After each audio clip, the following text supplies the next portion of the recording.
Bismillahirrahmanirrahim. Alhamdulillahi Rabbil Alameen.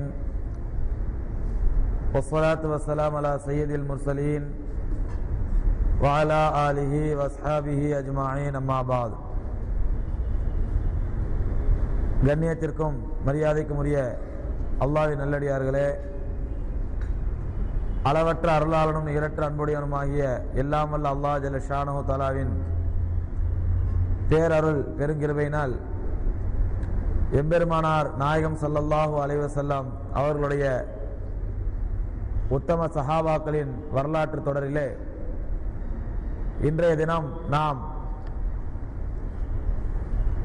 ஒரு சஹாபி ரலியல்லாஹு தஆலா அன்ஹு அவர்களுடைய வாழ்க்கை வரலாற்றை பார்க்க இருக்கின்றோம்.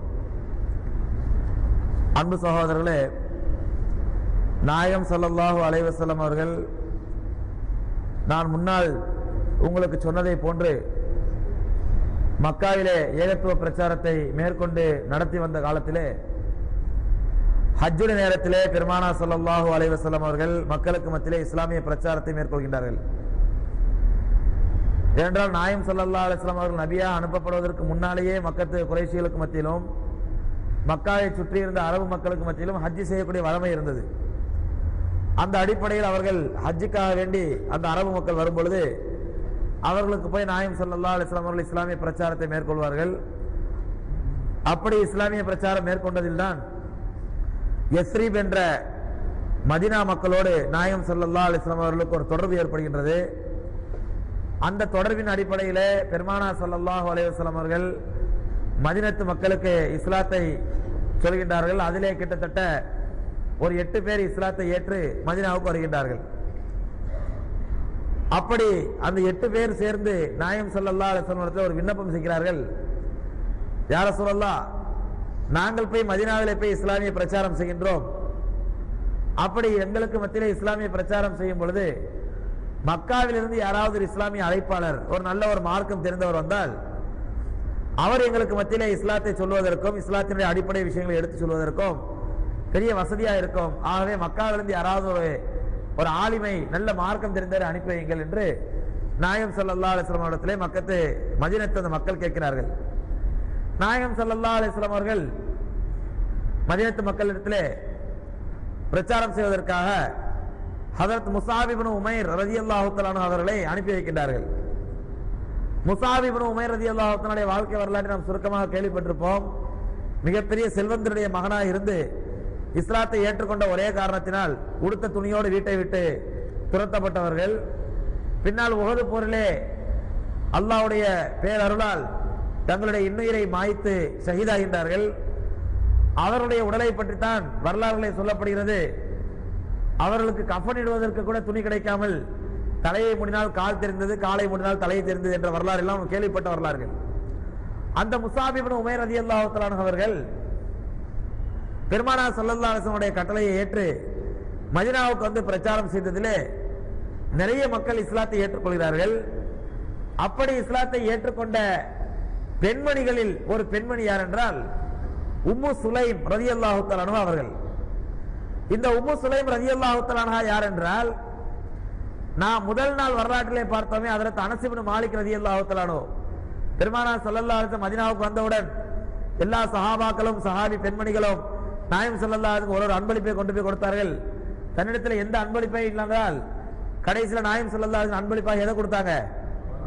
தான் பெற்ற மகனை கொண்டு போய் அன்பளிப்பாக கொடுத்து, யா ரசூலல்லாஹ், இது என்னுடைய மகன், இவனை வைத்து நீங்கள் உங்களுக்கு வேண்டிய காரியங்களை ஆற்றிக் கொள்ளுங்கள், உங்களுக்கு பணிவிடை சேர்த்துக்காண்டி வச்சுக்கன்னு சொல்லி கொடுத்தாங்களே, அந்த பெண்மணி தான் உம்மு சுலைம் ரலியல்லாஹு தஆலா அன்ஹா அவர்கள். அந்த உம்மு சுலைம் ரலியல்லாஹு அன்ஹா அவர்கள் மதீனாவிலே முஸாப் இப்னு உமைர் ரலியல்லாஹு தஆலாவுடைய அழைப்பை ஏற்று இஸ்லாத்தை ஏற்றுக்கொண்டவர்கள். இஸ்லாத்தை ஏற்றுக்கொண்ட கொஞ்ச நாளிலேயே இவருடைய கணவன் மாலிக் அவர் மரணித்து விடுகின்றார். அவர் மௌத்தாகி விடுகின்றார். அவர் இஸ்லாத்தை ஏற்றுக்கல, அவர் காஃபிராகவே இருந்து மரணிச்சார். ஆனா உம்மு சுலைம் ரலியல்லாஹு தஆலா அன்ஹா எப்படிப்பட்டவங்கன்னு சொன்னா, நல்ல மதீனாவிலேயே ரொம்ப புத்தி கூர்மையுள்ள பெண்ணு, ரொம்ப தைரியமான பெண்ணு, நல்ல மன உறுதி உள்ள பெண்ணு, அழகான பெண்ணு, அறிவுள்ள பெண்ணு என்று மதீனாவிலே ஒரு பெயர் பெற்ற பெண்மணி யார் அப்படின்னு சொன்னா ஹஜ்ரத் உம்மு சுலைம் ரலியல்லாஹு தஆலா அன்ஹா. இவங்க என்ன பண்றாங்க அப்படின்னு சொன்னா, பெருமானார் ஸல்லல்லாஹு அலைஹி வஸல்லம் மக்கால இருக்கிறாங்க. அந்த டைம்ல இவங்க இஸ்லாத்தை ஏற்றுக்கொண்ட நிலையில் கணவர் வஃபாத்தாகின்றார். கணவர் வஃபாத்தான உடனேயே மக்கா மதீனாவிலே ஒரு பெரிய செல்வந்தர் இருக்கிறார், ஸைத் இப்னு ஸஹல் என்பவர். இவர் மதீனாவில் உள்ள ஒரு பெரிய பணக்காரர், நிறைய தோட்டங்களுக்கு சொந்தக்காரர். ஏன்னா மதீனாவாசிகளை பத்தி நம்ம கேள்விப்பட்டிருப்போம். மக்காவாசிகள் எல்லாருமே வியாபாரிகள், மதீனாவாசிகள் எல்லாருமே விவசாயிகள். அப்ப அந்த அடிப்படையில் ஸைத் இப்னு ஸஹல் என்பவர் பிரபலமான ஒரு விவசாயி மட்டுமல்ல, ஒரு பெரிய ஜமீன்தாரா இருக்கிறார். நிறைய தோட்டங்கள் வச்சிருக்காரு, பேரிச்சம்பழ தோட்டங்கள், பெரிய பெரிய தோட்டங்களுக்கு சொந்தக்காரரா இருக்கிறாரு. இப்படிப்பட்ட சூழ்நிலையில இந்த ஸைத் இப்னு ஸஹல் என்ன பண்றாருன்னு சொன்னா, உம்மு சுலைமுடைய கணவர் இறந்துட்டாருன்னு கேள்விப்பட்ட உடனே அந்த உம்மு சுலைமன் நாம கல்யாணம் பண்ணிக்கலாம்னு ஆசைப்படுறாரு. யாரு? இந்த ஸைத் இப்னு ஸஹல் என்பவர் நாம போய் உம்மு சுலைம கல்யாணம் பண்ணிக்கணும் அப்படின்னு ஆசைப்படுறாரு. ஏன்னு சொன்னா அந்த பெண்ணுடைய அறிவு கூர்மையை பத்தியும் புத்தி கூர்மையை பத்தியும், நல்ல தைரியமான பெண்ணு, மன வலிமை உள்ள பெண்ணு, அழகான பெண்ணு, அறிவுள்ள பெண்ணு, இதெல்லாம் கேள்விப்பட்ட உடனே யாரும் அந்த பெண்ணை போய் முந்திட்டு பெண்ணு கட்ட போறாங்க, அதனால நாம போய் பெண்ணு கேட்கலாம் அப்படின்னு சொல்லி கணவர் இறந்துட்டாருங்கிற செய்தி கேட்ட உடனேயே ஸைத் இப்னு ஸஹல் நேரா உம்மு சுலைம் கிட்ட போறாரு. போய் நான் உன்னை கல்யாணம் பண்ணிடலான்னு இருக்கிறேன், அதனால நீ என்ன வந்து உன்னுடைய சம்மதத்தை தெரிவி எனக்கு அப்படின்னு சொன்ன உடனே அந்த அம்மா சொல்றாங்க, நீங்க மதீனாலேயே பெரிய பணக்காரரு, பெரிய செல்வந்தரு, நல்ல அது மட்டுமல்ல நல்ல ஒரு மரியாதையான குடும்பத்தை சார்ந்தவர், உங்களை மாதிரி யாரெல்லாம் பொண்ணு கேட்ட யாருமே பொண்ணு தரமானு சொல்ல மாட்டாங்க, எல்லாருமே முந்தி அடிச்சுக்கிட்டு உங்களுக்கு பொண்ணு தருவாங்க. அப்படிப்பட்ட சொல்ல நீங்க என்ன பெண் கேட்டு வந்திருக்கீங்க நேரடியா, இந்த நேரத்தில் உங்களை வந்து நான் திருப்பி அனுப்புறது எனக்கு விரும்பல, எனக்கு விருப்பம் இல்லை, உங்களை கல்யாணம் பண்ணிக்கிறது எனக்கு விருப்பம் தான். ஆனா அதே நேரத்தில் ஒரு சின்ன தடை இருக்குது உங்களுக்கு எனக்கு மத்தியில. என்னன்னு சொன்னா, நான் வந்து ஒரு முஸ்லீமான பெண்ணு, நான் வந்து ஒரு முஸ்லீமான பெண்ணு, ஒரு முஸ்லீமான ஆணை தவிர யாரும் கல்யாணம் பண்ணக்கூடாது. ஆனா நீங்க வந்து ஒரு காஃபிரான ஆணா இருக்கிறதுனால உங்களை கல்யாணம் பண்றதுல எனக்கு நிறைய தடைகள் இருக்குது, நிறைய பிரச்சனைகள் இருக்குது, அதனால தயவு செஞ்சு என்னை விட்டுருங்க, நான் உங்களை வந்து கல்யாணம் பண்ண முடியாது அப்படின்னு அந்த மாதிரி சொல்றாங்க. ஆனா இந்த இஸ்லாமு முஸ்லீம் காஃபிர் இந்த வார்த்தை அந்த ஸைத் இப்னு ஸஹலுக்கு புரியல. அவருக்கு என்ன பண்ணல, அவர் இஸ்லாத்தை பத்தி கேள்வியே படல, அதனால அவருக்கு புரியல. அவர் என்ன நினைச்சுக்கிறாருன்னு சொன்னா, இந்த உம்மு சுலைமுக்கு நம்மளை கல்யாணம் பண்ணிக்க விருப்பம் இல்லை, அவருடைய அழகுக்கும் அந்த பெண்ணுடைய திறமைக்கும் வேற யாரோ நல்ல ஒரு பெரிய பணக்கார ஆம்பளை யாரும் வந்திருப்பான் போல தெரியுது கல்யாணம் பண்ணிக்கிறேன்னு சொல்லி, அதனால ஏதோ சாக்கு போக்கு சொல்லி இந்த பொம்பளை ஏதோ முஸ்லீமுக்கு காஃபிர்லாம் சொல்றான். இவருக்கு புரியல, முஸ்லீம்ங்கிறது காஃபிர் இருக்கிறது நான் இஸ்லாத்தை ஏத்துக்கிறது அது அவருக்கு புரியல. ஆனா என்ன சொல்றாரு, இது ஏதோ ஒரு நம்ம தட்டி கழிக்கிறதுக்காண்டி சாக்கு போக்கு சொல்றதுக்காண்டி இந்த முஸ்லீமுக்கு காஃபிர்ங்கிற வார்த்தையெல்லாம் சொல்றா, அதனால உண்மையிலேயே வந்து அந்த காரணம் அல்ல, ஏதோ நம்மளோட பெரிய பணக்காரன் கல்யாணம் பண்ண வந்திருப்பான், அதனால இந்த பொம்பளை இப்படி சொல்றா அப்படின்னு சொல்லி மனசுக்குள்ள நினைச்சிட்டு சொல்றாரு. நீ சொல்ற காரணம் உண்மையான காரணமா எனக்கு படல, நீ சொல்ற காரணம் உண்மையான காரணமா படல, ஆனா உண்மை காரணம் வேற ஏதோ காரணம் இருக்குது, நீ என்ன நிராகரிக்கிறதுக்கு உண்மை காரணம் வேற ஏதோ காரணம் இருக்குது அப்படின்னு சொன்ன உடனே அந்த அம்மா சொல்றாங்க, வேற என்ன காரணம் நீங்க நினைக்கிறீங்க, நான் உங்களை நிராகரிக்கிறதுக்கு உங்களை ரிஜெக்ட் பண்றதுக்கு வேற என்ன காரணம் நீங்க நினைக்கிறீங்க அப்படின்னு சொன்ன உடனே அந்த இவர் சொல்றாரு, ஸைத் இப்னு ஸஹல் சொல்றாரு, வேற என்ன காரணமா இருக்க முடியும், மஞ்சளும் வெள்ளையும் தான் காரணம் அப்படிங்கிறாரு. ஒமா சபபஹு இல்லா அஸ்ஃபர் அபியல், மஞ்சளும் வெள்ளையும் தான் காரணமா இருக்க முடியும், வேற என்ன காரணமா இருக்க முடியும் அப்படிங்கிறாரு. அந்த அம்மாவுக்கு உம்மு சுலைமுக்கு ஒண்ணு புரியல, மஞ்சளும் வெள்ளையும் அப்படின்னா என்ன அர்த்தம், தங்கத்தையும் வெள்ளையும் தான் சொல்றேன் அப்படின்றாரு.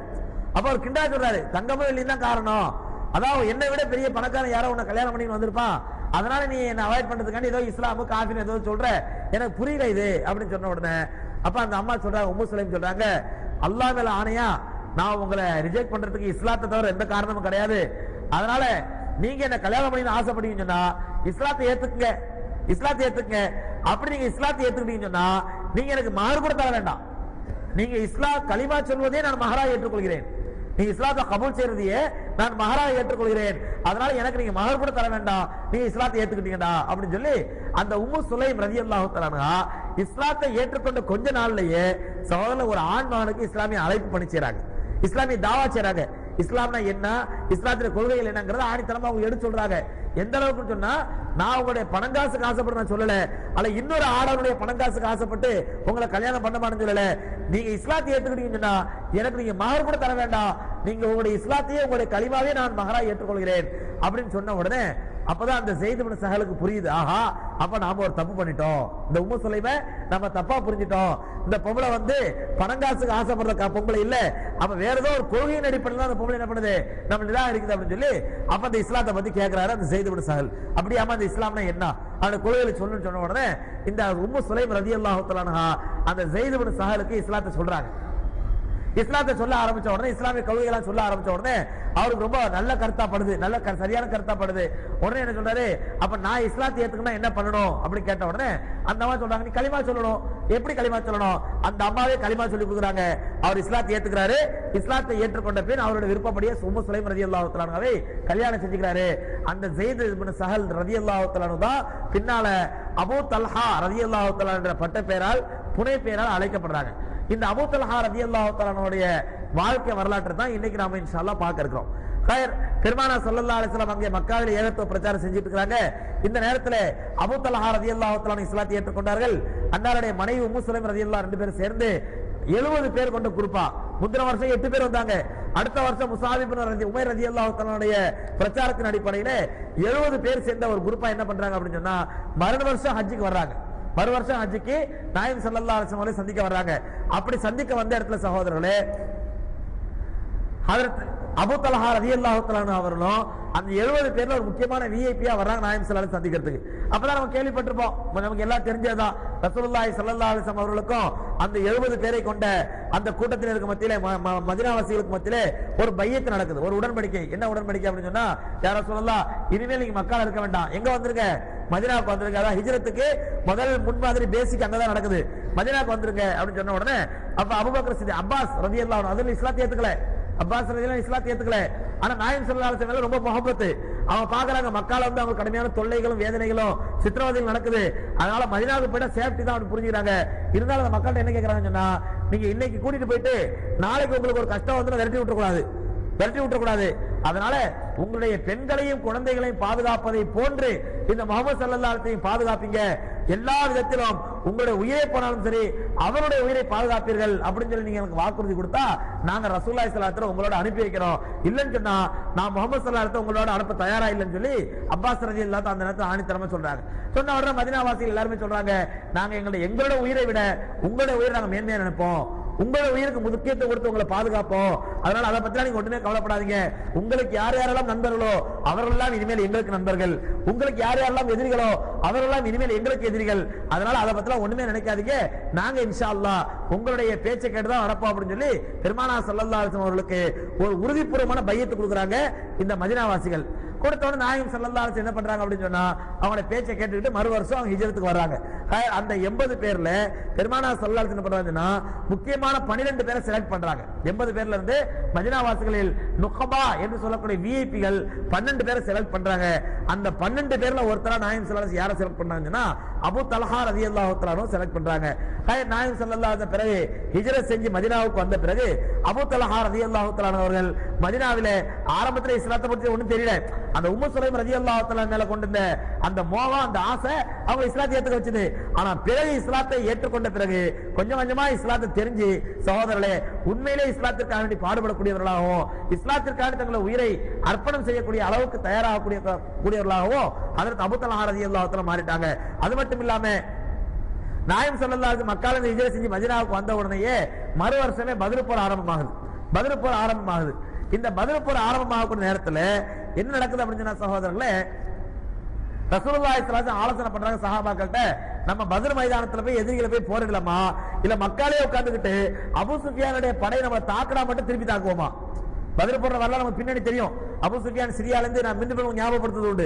அபூ சுஃபியான் சிரியால இருந்து ஆயுதங்கள் வாங்கிட்டு போறாரு, அவர் மக்காவாசிகள் மதீனாவாசிகளை தாக்கிட்டு போறாருங்கிற செய்தி தெரியுது. அப்ப இந்த நேரத்தில் நபி ஸல்லல்லாஹு அலைஹி வஸல்லம் ஆலோசனை பண்றாங்க, நம்ம பத்ர் மைதானம் வரை போய் அங்க எதிரிகளை அடிக்கலாமா, அல்லது மதீனாவுள்ளே உட்கார்ந்துகிட்டு அபூ சுஃபியான் வந்து அடிச்சா திருப்பி தாக்கலாமா அப்படிங்கும் பொழுது, அப்ப பெரும்பாலும் முஹாஜிர்கள் யாருங்க, மக்கால இருந்து மதீனாவுக்கு ஹிஜ்ரத் செஞ்சு வந்தவங்க. இந்த முஹாஜிர்கள் சொல்றாங்க, நாம போய் பத்ர் மைதானத்துல போய் தாக்குவோம் அவங்கள, ஏன்னா நமக்கு அவங்க கொஞ்சம் கொடுத்த சித்திரவதை கொஞ்சம் நெஞ்சம் அல்ல, அதனால நாம பத்ர் மைதானத்துக்கு போலாம். மக்கால இருக்கிறவங்க அல்லாஹ் நமக்கு என்ன பண்ணா, ஃபஸ்பீர் அமைதியா இருங்கள், சபரோடு இருங்கள், பொறுமையோடு வந்து மக்களை ஆயத்திருக்கணும். ஆனா மதீனாவுக்கு வந்த பிறகு அல்லாஹ் என்ன சொல்லிட்டான், இனிமேல் நீங்க பொறுத்திருக்காதீங்க, யார் அடிக்கிறாங்க திருப்பி அடிங்கன்னு சொல்லிட்டான். அதனால நம்மை தாக்க வரக்கூடிய அந்த எதிரிகளை நாம என்ன பண்ணலாம், பத்ர் மைதான வரையில போய் தங்கி இருந்து அங்கிருந்து தாக்கலாம் அப்படின்னு சொல்லி முஹாஜிர் சஹாபாக்கள் எல்லாருமே ஆலோசனை சொல்றாங்க. ஆனா அன்சாரி சஹாபிகள் மதீனாவாசிகள் என்ன சொல்றாங்கன்னா, வேண்டாம் யார சொல்லலாம், நம்ம பத்ர் மைதானத்துக்கு போக வேண்டாம், நம்ம இங்க இருந்து என்ன பண்ணுவோம், அமைதியா இருப்போம், அபூ சுஃபியானுடைய படை நம்ம ஊரை தாக்குனா மட்டும் நம்ம என்ன பண்ணலாம், திருப்பி தாக்கலாம், மற்றபடி நாம எதிரிகளை தேடி பதில் மைதானத்துக்கு போக வேண்டாம் அப்படின்னு சொல்லி யார் சொல்றாங்க? அன்சாரிகள் சொல்றாங்க. அன்சாரிகள் ஏன் இந்த மாதிரி ஒரு அபிப்பிராயம் சொல்றாங்கன்னு சொன்னா, உயிருக்கு பயந்தோ அல்ல போருக்கு பயந்தோ இல்ல, உயிருக்கு பயந்தோ அல்லது போருக்கு பயந்தோ இல்ல, மாறாக பெருமானார் ஸல்லல்லாஹு அலைஹி வஸல்லம் மினால வச்சு என்ன வாக்குறுதி கொடுத்தாங்க? என்ன வாக்குறுதி கொடுத்தாங்க? எங்களோட உயிரின் மேல உங்களை பாதுகாப்போம், உங்களுடைய உயிருக்கு எந்த விதமான ஆபத்தோ உங்களுடைய உடலுக்கு எந்த விதமான காயமோ ஏற்படாதவா நாங்க உங்களை பாதுகாப்பு பையத்து கொடுத்திருக்காங்க. அப்ப இப்போ என்ன ஆகுதுன்னு சொன்னா, 1000 பேர் கொண்ட படை வந்துட்டு இருக்குது. சஹாபாக்கள் எத்தனை பேர் தான் இருக்கிறாங்க? 313 பேர் தான் இருக்கிறாங்க. அப்ப இந்த சூழ்நிலையில நம்ம 313 பேர் எந்த விதமான ஆயுதம் இல்லாம, எந்த விதமான முஸ்லிம்கள் இருக்கா இல்லாம, எந்த விதமான முயற்சி இல்லாம 1000 பேர் கொண்ட படையை போய் ஏத்தோம்னாக்கா பாதிப்பு யாருக்கு தான் அதிகமா இருக்கும்? முஸ்லிம்களுக்கு தான் பாதிப்பு அதிகமா இருக்கும். அதனால ரசூலுல்லாஹி ஸல்லல்லாஹு அலைஹி வஸல்லம் அவர்களுக்கே பாதிப்பு ஏற்பட்டவங்க ஆச்சரியப்படுத்துக்கல. அத காரணத்துல மனசுல வச்சுட்டு சொல்றாங்க, யார சொல்லலாம், நம்ம எங்க போக வேண்டாம், எங்க போக வேண்டாம், பதிலுக்கு போக வேண்டாம், நம்ம இங்கேயே இருப்போம். ஏன்னா பதிலுக்கு போவது என்பது எங்களுடைய உயிருக்கு ஆபத்து என்பது பெரிய விஷயமே இல்லை, உங்களுடைய உயிருக்கு ஏதாவது ஆபத்து ஏற்பட்டு வேணும், அதனால நாங்க பயப்படுறோம், யார சொல்லலாம், தயவுசெய்து பதிலுக்கு போக வேண்டாம் அப்படின்னு சொல்லி நாயகம் ஸல்லல்லாஹு அலைஹி வஸல்லம் அன்சாரி சஹாபி ஆலோசனை சொல்றாங்க. எல்லாருடைய ஆலோசனை கேட்டு ரசூலுல்லாஹி ஸல்லல்லாஹு அலைஹி வஸல்லம் கடைசியா என்ன முடிவு பண்றாங்க அப்படின்னு சொன்னா, பதிலுக்கு போலானே முடிவு பண்ணிடுறாங்க. என்ன முடிவு பண்ணிடுறாங்க? பதிலுக்கு போலான்னு முடிவு பண்ணிடுறாங்க. அந்த பதிலுக்கு போக கூடாதுன்னு சொல்லி மிகப்பெரிய எதிர்ப்பு தெரிவித்த சஹாபிகள் ஒரு சஹாபி யாரு? ஹஜ்ரத் அபூ தல்ஹா ரலியல்லாஹு தஆலா. அபூ தல்ஹா என்ன பண்றாங்க? வன்மையா எதிர்க்கிறாங்க, யார சொல்லலாம், பதிலுக்கு போக வேண்டாம், நம்ம உள்ள உட்கார்ந்து என்ன வேணாலும் செய்யலாம் அப்படின்னு பதிலுக்கு போவதை வன்மையா எதிர்க்கிறாங்க அபூ தல்ஹா ரலியல்லாஹு தஆலா. ஆனால் சகோதரர்களே, நாயகம் ஸல்லல்லாஹு அலைஹி வஸல்லம் அவர்கள் தீர்மானித்து பதிலுக்கு போன பிறகு தங்களுடைய முழு வீரத்தையும் முழு திறமையும் ஹஜ்ரத் அபூ தல்ஹா ரலியல்லாஹு தஆலா அவர்கள் பதில காட்டுறாங்க. பதில் போர்ல பெருமானார் ஸல்லல்லாஹு அலைஹி வஸல்லம் அவர்களுக்கு அல்லாஹ் சுப்ஹானஹு வ தஆலா மிகப்பெரிய வெற்றியை கொடுத்தா, அதற்கு மறு வருடமே என்ன நடக்குது அப்படின்னு சொன்னா, உஹது நடக்குது. உஹது போர்ல என்ன ஆகுது அப்படின்னு சொன்னா சகோதரர்களே, உஹது போர்ல ஹஜ்ரத் அபூ தல்ஹா ரலியல்லாஹு தஆலாவுடைய முழு வீரமும் எடுபடுது, முழு வீரமும் வெளியே தெரியுது.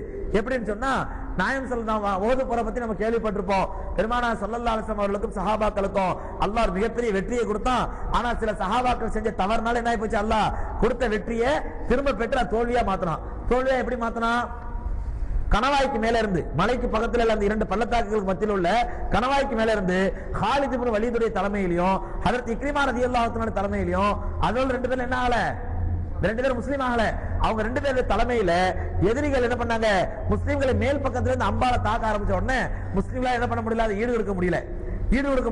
ஹஜ்ரத் சுஹைப் ரலியல்லாஹு தஆலா அன்ஹு இன்னும் ஒரு சில சஹாபிகளா அம்பேதுல ரொம்ப திறமையானவங்க, அவங்க அம்பேது தடுக்கறாங்க, ஆனா அந்த அளவுக்கு அவங்களால ஈடு கொடுக்க முடியல. என்ன, முஸ்லீம் படைகள் சிதறி ஓட ஆரம்பிச்சிருச்சு, முஸ்லிம் படைகள் சிதறி ஓட ஆரம்பிச்சிருச்சு. இந்த கலவரத்தில் என்ன ஆகுது அப்படின்னு சொன்னா, நாயகம் ஸல்லல்லாஹு அலைஹி வஸல்லம் வஃபாத் ஆயிட்டாங்கற செய்தி போர்க்களம் பூரா பரவிடுது. போர்க்களம் பூரா நபி ஸல்லல்லாஹு அலைஹி வஸல்லம் வஃபாத் ஆயிட்டாங்க அப்படிங்கிற செய்தி பரவன உடனே சவால் என்ன ஆகுது அப்படின்னு சொன்னா, முஸ்லிம்களுக்கு மத்தியில உள்ளத்துல ஒரு விதமான பீதி ஆயிடுது, அப்படியே சிதறி ஓட ஆரம்பிச்சாங்க. அந்த நேரத்துல பெருமானார் ஸல்லல்லாஹு அலைஹி வஸல்லம் அவர்களை குறிவைத்து வர்றா இப்னு துஹானா என்று சொல்லக்கூடிய ஒரு காஃபிர். என்ன பண்றான், எப்படியாவது நபி ஸல்லல்லாஹு அலைஹி வஸல்லம் இந்த கலவரத்துல இந்த பரபரப்புல என்ன பண்ணணும், ரசூலுல்லாஹி ஸல்லல்லாஹு அலைஹி வஸல்லம் தீர்த்து கட்டிடணும் அப்படின்னு சொல்லி இந்த இப்னு துஹானா நேர குறி வச்சு அப்படியே பதுக்கி வந்து ஹஜ்ரத் ரசூலுல்லாஹி ஸல்லல்லாஹு அலைஹி வஸல்லம் தாக்க வர்றான். அந்த நேரத்துல சகோதரர்களே, பெருமானார் ஸல்லல்லாஹு அலைஹி வஸல்லம் அவர்களை சுத்தி ஒரு சஹாபி கூட இல்ல, 1-2 சஹாபாக்கள் நிக்கிறாங்க. அதுல மெயின் ஆளா நிக்கிறது யாருன்னு சொன்னா ஹஜ்ரத் அபூ தல்ஹா ரலியல்லாஹு தஆலா தான். அபூ தல்ஹா தான் பெருமானார் ஸல்லல்லாஹு அலைஹி வஸல்லம் முன்னாடி மெயின் ஆளா நிக்கிறாங்க. எதிரிகளிடத்தில் வரக்கூடிய அம்புகளையும் எதிரிகளிடத்தில் வரக்கூடிய வாழ்வீச்சுகளையும் ஹஜ்ரத் அபூ தல்ஹா ரலியல்லாஹு தஆலா முன்னாடி நின்று தடுக்கிறாங்க. தங்களுடைய உடம்பை என்ன பண்றாங்க, ரசூலுல்லாஹ்வுக்காண்டி கேடயமா பயன்படுத்தி பெருமானார் ஸல்லல்லாஹு அலைஹி வஸல்லம் பாக்குறாங்க, பாதுகாக்கிறாங்க. அந்த சூழ்நிலையில தான் அந்த இப்னு துஹானா என்ன பண்றா அப்படின்னு சொன்னா, தன்னுடைய கனமான நீளமான வாளை வச்சு பெருமானார் ஸல்லல்லாஹு அலைஹி வஸல்லம் தலையில ஒரே போடுறான். ரசூலுல்லாஹி ஸல்லல்லாஹு தலையில ஒரே போடுறான். இத திடீர்னு ரசூலுல்லாஹி கொஞ்சம் எதிர்பார்க்கல, அவங்க அப்படியே வேற எங்கேயே பார்த்து நிக்கிறாங்க, போர்க்கால பரபரப்பு இருக்கிறாங்க. அந்த நேரம் பார்த்து ஒரே போடுறான். ஹஜ்ரத் அபூ தல்ஹா ரலியல்லாஹு தஆலா அன்ஹு ரொம்ப உஷாரா இருந்து என்ன பண்றாங்கன்னா, பெருமானார் ஸல்லல்லாஹு அலைஹி வஸல்லம் தலையில விழுந்த அந்த அடியை அப்படியே தங்களுடைய கையால தடுத்து விடுறாங்க. கையில எந்த விதமான பாதுகாப்பு கவசம் இல்ல, எந்த விதமான ஆயுதம் இல்ல, வெறும் கையால ஏற்பட அந்த கைக்கு அப்படி தட்டி விடுறாங்க. தடுத்து விட்டதுல சகோதரர் என்ன ஆகுது அப்படின்னு சொன்னா, ஹஜ்ரத் அபூ தல்ஹா ரலியல்லாஹு தஆலா விரல் எல்லாமே துண்டா போயிடுச்சு. அவனோட விரல் எல்லாமே துண்டா போயிடுச்சு. ஆனா அதனால என்ன பிரயோஜனம் ஆச்சுன்னா, பெருமானாருடைய தலையில விழுந்த அடி எங்க விழுந்துருது, தோல் போச்சு. ஏற்கனவே உங்களுக்கு சொல்லியிருக்கிறேன், தோல் போச்சுல விழுந்ததுல அந்த கவச ஆடை 2 கம்பி 2 குத்தி ரசூலுல்லாஹி 2 பல்லு ஷஹீத் ஆயிடுச்சு. அந்த நேரத்துல உஹது போர்ல பெருமானார் ஸல்லல்லாஹு அலைஹி வஸல்லம் அவருடைய உயிரை பாதுகாப்பாக நின்று செக்யூரிட்டியா நின்று அவங்களுக்கு வந்த ஆபத்தை தங்களுடைய கைகளால் தடுத்து தங்களுடைய கையை ஷஹீதாக்கி பெருமானார் ஸல்லல்லாஹு அலைஹி வஸல்லம் அவர்களுக்கு பெருத்த காயம் ஏற்படாமல் தடுத்தது யாரு? ஹஜ்ரத் அபூ தல்ஹா ரலியல்லாஹு தஆலா அன்ஹு. அந்த அடிப்படையில் பெருமானார் ஸல்லல்லாஹு அலைஹி வஸல்லம் அவர்களுக்கு ரொம்ப பர்சனல் செக்யூரிட்டியா இருக்காங்க யாரு? அபூ தல்ஹா பர்சனல் செக்யூரிட்டியாவும் இருக்கிறாங்க. அதே நேரத்தில் மதீனாவிலே ஒரு மிகப்பெரிய செல்வந்தரும் கூட பெரிய பணக்காரரும் கூட நபி ஸல்லல்லாஹு அலைஹி வஸல்லம் ரொம்ப பர்சனல் செக்யூரிட்டியா இருக்காங்க. எந்த அளவுக்கு சொன்னா நாயகம் ஸல்லல்லாஹு அலைஹி வஸல்லம் எங்க போனாலும் சரி ஹஜ்ரத் அபூ தல்ஹா ரலியல்லாஹு தஆலா கூடவே போவாங்க. அவங்க எங்கயா போர்க்களத்துக்கு போனா இவங்களும் போர்க்களத்துக்கு போவாங்க. அவங்க பள்ளிவாசல்ல இருந்து இவங்களும் பள்ளிவாசல்ல இருப்பாங்க. அப்ப பர்சனல் செக்யூரிட்டி எப்படி தான் இருப்பாங்க? நாயகம் ஸல்லல்லாஹு அலைஹி வஸல்லம் அவங்க கூடவும் போயதும் வரதுமாக இருந்தாங்க அபூ தல்ஹா ரலியல்லாஹு தஆலா. இந்த நேரத்தில் சகோதரர்களே பெருமானார் ஸல்லல்லாஹு அலைஹி வஸல்லம் உஹது போர்ல நடந்த சம்பவத்தை பற்றி சொல்றாங்க. ஹஜ்ரத் அபூ தல்ஹா ரலியல்லாஹு தஆலா சப்தம் வந்து ரொம்ப உரத்த சப்தம். சில பேருக்கு பார்க்கலாம் சப்தம் எப்படி இருக்கு, ரொம்ப உரத்த சப்தமா இருக்கும். ஒரு அதட்டாலும் மத்த எல்லாம் அமைதியாடுவாங்க. அவங்க சத்தம் போட்டு ஒரு கத்துனாங்கடா மத்தவங்க கூட என்ன பண்ணுவாங்க, அப்படி அமைதியாடுவாங்க. அந்த மாதிரி அல்லாஹ் சில பேர் சத்தத்தை கொடுத்திருப்பான். அந்த மாதிரி சத்தம் தான் யார் அப்படின்னு சொன்னா ஹஜ்ரத் அபூ தல்ஹா ரலியல்லாஹு தஆலா சப்தம். அவங்க சப்தத்தை பத்தி உஹது போர்ல சிதறி ஓடின சஹாபாக்களை அப்படியே சத்தம் கொடுத்து கூப்பிட்டாங்க. ஹஜ்ரத் அபூ தல்ஹா சத்தம் கொடுத்து மூமின்களே சஹாபாக்களே ரசூலுல்லாஹ் எங்க இருக்கிறாங்க, இங்க வாங்க இங்க வாங்கன்னு சொல்லி எல்லாத்தையும் ஒன்று சேர்த்து ஹஜ்ரத் அபூ தல்ஹா தான் அவங்களுடைய சத்தம் எந்த அளவுக்கு வேலை செஞ்சுன்னு சொன்னா நாயகம் ஸல்லல்லாஹு அலைஹி வஸல்லம் உஹது போர் முடிஞ்ச பிறகு ஹஜ்ரத் அபூ தல்ஹா ரலியல்லாஹு தஆலாவுடைய சத்தத்தை பத்தி சொல்றாங்க. ல சௌத் அபீ தல்ஹாத ல சௌத் அபீ தல்ஹாத ஃபில் ஜைஷி கைர் மின் ஃபியத்தின். அபூ தல்ஹாவினுடைய போர்க்களத்திலே அபூ தல்ஹாவினுடைய சப்தம் எப்படிப்பட்ட சப்தம் அப்படின்னு சொன்னா ஒரு பெரிய படையையே பயமுறுத்தக்கூடிய சப்தம் அவருடைய சப்தம். அதான் படையை பயமுறுத்துறதுக்கு பெரிய ஆயுதம் தேவையில்லை. அபூ தல்ஹா ரலியல்லாஹு தஆலா சத்தம் போட்டா போயிடும். என்னடாங்க பதத்த படை உட்பட அப்படியே ஒரு கணம் ஆடி போயிடுவாங்க. அந்த மாதிரி அபூ தல்ஹா ரலியல்லாஹு தஆலா சத்தம் ரொம்ப உயர்ந்த சத்தம் சொல்லி ரசூலுல்லாஹி ஸல்லல்லாஹு அலைஹி வஸல்லம் பாராட்டுறாங்க. இந்த அபூ தல்ஹா ரலியல்லாஹு தஆலா ஒரு முறை தனக்கு எக்கச்சக்கமான தோட்டம் இருக்குது, அவங்களுக்கு நிறைய தோட்டம், பேரிச்சம்பழ தோட்டம், அவங்களுக்கு பிடித்தமான ஒரு தோட்டம் மதீனாவுக்கு வெளியில இருக்குது.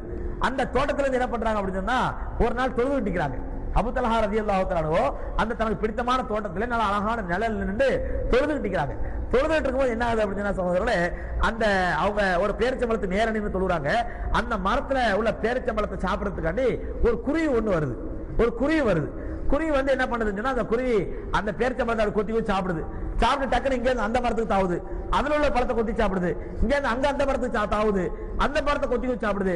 இப்படியே ஒரு மரத்துல உள்ள பழத்தை சாப்பிடாம மாறி மாறி கொத்தி வச்சு சாப்பிட்டு. இதை தொழுகையில இருக்கிற அபூ தல்ஹா ரலியல்லாஹு தஆலா அந்த குருவியை பார்த்துட்டாங்க. பார்த்த மனுஷன் தானே, என்ன ஆச்சு, அந்த சிந்தனை அப்படியே போயிடுது. சிந்தனை அப்படியே போன உடனே அவன் மனசு நினைக்கிறாங்க, ஆஹா நம்ம தோட்டத்துல உள்ள எல்லா பழமும் இந்த குருவிக்கு இனிக்குது போல தெரியுது, ஒரு பழத்தையும் விட்டு வைக்காம எல்லா பழத்தையும் கொத்தி வச்சு சாப்பிடுது. அவ இவ்வளவு அழகான தோட்டமா இருந்து சொல்லி அந்த தோட்டத்தினுடைய மகத்துவத்தை என்ன பண்ண ஆரம்பிச்சாங்க, நினைக்க ஆரம்பிச்சு அவங்களுக்கு மறந்து போயிடுது நம்ம எத்தனை ரக்காத் தொழுதோம் அப்படின்னு சொல்லி. 2 ரக்காத் தொழுதமா 3 ரக்காத் தொழுதமா அப்படின்னு சொல்லி மறந்து போயிடுது. தொழுது முடிச்ச பிறகு யோசிக்கிறாங்க, ஆஹா நம்ம எவ்வளவு பெரிய தப்பு பண்ணிட்டோம், எவ்வளவு பெரிய பாவம் பண்ணிட்டோம்.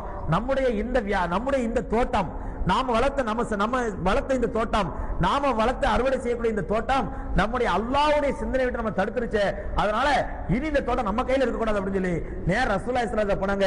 யா ரசூலல்லாஹ், எனக்கு பிடித்தமான அந்த தோட்டத்தை நான் உங்களுக்கு அல்லாஹ்வுடைய பாதையிலே தர்மம் செய்து விடுகிறேன், நீங்க எப்படி வேணாலும் அதை பயன்படுத்திங்க அப்படின்னு சொல்லி ஹஜ்ரத் அபூ தல்ஹா ரலியல்லாஹு தஆலா நேர ரசூலுல்லாஹி ஸல்லல்லாஹு அலைஹி வஸல்லம் வந்து அந்த தோட்டத்தை அப்படியே தர்மம் பண்ணி கொடுத்துட்டு போயிட்டாங்க. சோல பாருங்க, தன்னுடைய தொழுகையிலே 2 ரக்காத் தொழுகையிலே அது ஒரு மாற்றத்தை, சிந்தனை குழப்பத்தை ஏற்படுத்திங்கிறதுக்காண்டி அந்த தோட்டத்தை என்ன பண்ணாங்க, அல்லாஹ்வுடைய தீனுக்கு அர்ப்பணித்தாங்க. இதுதான் சஹாபாக்களுடைய ஈமான், இது சஹாபாக்களுடைய உறுதி. இதற்கு பிறகு அதான் கொஞ்சம் யோசிச்சு பார்க்கணும், ஒரு அந்த தோட்டத்திலிருந்து விளையக்கூடிய பழத்தை தர்மம் பண்றதுங்கிற பெரிய விஷயம் இல்லை, அந்த தோட்டத்துல 2 மரத்தை தர்மம் பண்றது பெரிய விஷயம் இல்லை. தனக்கு இருக்கக்கூடிய தோட்டங்கள்ல ஒரு தோட்டத்தையே அல்லாஹ்வுடைய பேர்ல சதகா பண்றாங்க அப்படின்னு சொன்னா இன்னைக்கு நம்ம சமுதாயத்துல யாராவது அப்படி பார்க்க முடியுமா? அதற்கு எனக்கு ஒரு தோட்டம் இருக்குது, அழகாக பாதுகாத்து வச்சிருக்கேன், அந்த தோட்டத்தை அல்லாஹ் தீனுக்காண்டி கொடுத்துறேன், யாராவது பார்க்க முடியுமா உலகத்துல? சோல ஒரு தோட்டத்தை அல்லாஹ்வுடைய பேர்ல கொடுத்தாங்க. அது மட்டுமல்ல, ஒரு முறை அல்லாஹ் ரசூலுல்லாஹி ஸல்லல்லாஹு கொஞ்ச நாளைக்கு பிறகு பெருமானார் ஸல்லல்லாஹு அலைஹி வஸல்லம் பள்ளிவாசல்ல உட்கார்ந்திருக்காங்க. ஹஜ்ரத் ஜிப்ரீல் அலைஹிஸ்ஸலாத்து வஸலாம் ரசூலுல்லாஹி ஸல்லல்லாஹு அலைஹி வஸல்லம் வர்றாங்க. வந்து நபியே இப்பதான் அல்லாஹ் ஒரு ஆயத்தை உங்களுக்கு கொடுத்து அனுப்புனா, அந்த ஆயத்தை நான் உங்களுக்கு ஓதி காட்டுறேன் அப்படின்னு சொல்லி நாயகம் ஸல்லல்லாஹு அலைஹி வஸல்லம் அவர்களுக்கு ஹஜ்ரத் ஜிப்ரீல் அலைஹிஸ்ஸலாத்து வஸலாம் ஒரு ஆயத்தை ஓதி காட்டுறாங்க. என்ன ஆயத்தை அப்படின்னு சொன்னா, லன் தனாலுல் பிர்ர ஹத்தா துன்ஃபிகு மிம்மா துஹிப்பூன், உங்களுக்கு விருப்பமான பொருளை அல்லாஹ்வுடைய பாதையிலே தர்மம் செய்யும் வரை நீங்கள் அல்லாஹ்விடத்தில் நன்மை அடைய முடியாது.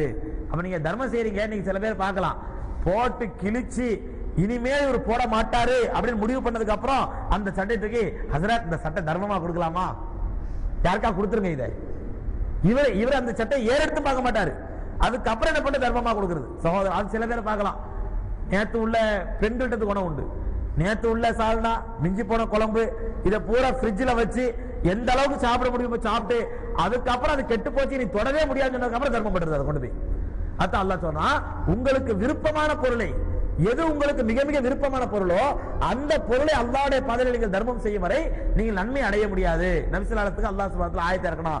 இந்த ஆயத்தை ரசூலுல்லாஹி ஸல்லல்லாஹு அலைஹி வஸல்லம் அவர்கள் சஹாபாக்கள ஓதி காட்டுறாங்க. ஓதி காட்டினவன அந்த சபையில் இருக்கக்கூடிய அபூ தல்ஹா ரலியல்லாஹு தஆலா உள்ளத்தை உறுத்த ஆரம்பிச்சிருது. இந்த ஆயத்தை என்ன ஆயிடுது, அபூ தல்ஹா ரலியல்லாஹு தஆலா உள்ளத்தை உறுத்த ஆரம்பிச்சிருது. அவங்க யோசிக்கிறாங்க, தனக்கு இருக்கக்கூடிய தோட்டங்கள்லயே தனக்கு ரொம்ப பிடித்தமான தோட்டம் எது, தனக்கு இருக்கக்கூடிய தோட்டங்கள்லயே தனக்கு ரொம்ப பிடித்தமான தோட்டம் எதுன்னு யோசிச்சு பாக்குறாங்க. யோசிச்சு பார்த்ததுல மஸ்ஜித் நபவிக்கு நேர் ஏத்தாப்புல இருக்குது பைருஹா என்று சொல்லக்கூடிய ஒரு தோட்டம். அதற்கு அபூ தல்ஹா ரலியல்லாஹு தஆலா தோட்டம், பைருஹா என்று சொல்லக்கூடிய தோட்டம் மஸ்ஜித் நபவிக்கு நேர் எதிரில் இருக்குது.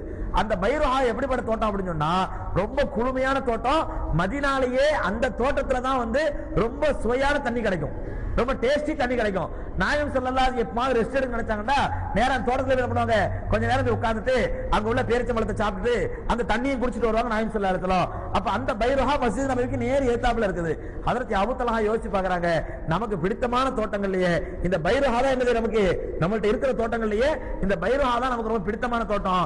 இந்த தோட்டத்தை நம்ம அல்லாஹ்வுடைய பாதையில செலவழிக்காதவரை நம்ம என்ன பண்ண முடியாது, அல்லாஹ்ட்ட நன்மை அடைய முடியாது அப்படின்னு சொல்லிட்டு உடனே எழுச்சாங்க. யார சொல்லலாம், இன்ன பைரஹாலி அஹப்பு மின ஜுனைனா, யார சொல்லலாம் இருக்கிற தோட்டங்கள்லயே எனக்கு பைரஹா தான் ரொம்ப பிடித்தமான தோட்டம். ஃபஅத்தஸத்தகு லில்லாஹி தஆலா, நான் அதை அல்லாஹ்வுக்காக தர்மம் செய்கிறேன். ஃபഖுது மா யஷா மா தஷா, நீங்க எப்படி விரும்புறீங்களோ அதை பயன்படுத்திக்கங்க அப்படின்னு சொல்லி ரசூலுல்லாஹி ஸல்லல்லாஹு அலைஹி வஸல்லம் பைரஹா ஒப்படைச்சாங்க. சகோதரர்களே, ஹதீஸ்கள்ல வருது என்னன்னு சொன்னா, இந்த பைரஹா மஸ்ஜித் நபவிக்கு நேர் எதிரில் இருந்துச்சு அப்படின்னு சொல்லி, மஸ்ஜித் நபவிக்கு நேர் ஏத்தவாகல இருந்துச்சு அப்படின்னு சொல்லி ஹதீஸ்கள்ல வருது.